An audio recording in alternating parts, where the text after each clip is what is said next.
আসসালামু আলাইকুম। আজকে আপনাদেরকে একটা নতুন একটা টিপস দেবো। আর আসলে আপনারা যদি এটা ফলো করেন অবশ্যই আপনারা উপকার পাবেন। আর যদি উপকার লাগে আপনাদের অবশ্যই আপনারা লাইক করে শেয়ার করে সাবস্ক্রাইব করে পাশে থাকবেন।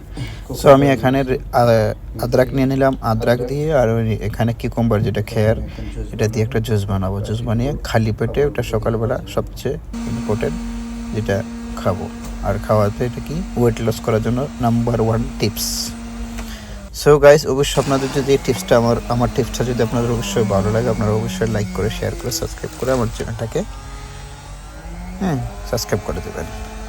সো অবশ্যই আপনারা নিত্য নতুন ভিডিও পেতে আপনারা বেল আইকনটা দাবিয়ে রাখতে পারেন, বেল আইকন টিপ করে রাখতে পারেন। তাহলে অবশ্যই আপনাদের সবার আগে আপনাদের কাছে আমার প্রত্যেকটা টিপস বা ফুড রান্নার ভিডিও প্রত্যেকটা ভিডিও আপনার কাছে চলে আসবে। আজকে আমি কী করলাম, ব্লেন্ডারে আমি আদাটা আর কুকুম্বারটা ফ্রেশ করে নিলাম, এখানে জুস হয়ে গেছে। আর এটাকে আমি অনেক গরম করতে পারেন, ঠান্ডাও খেতে পারেন, বাট যখন যেইটা আপনার ভালো লাগে অ্যাজ এ লাইক।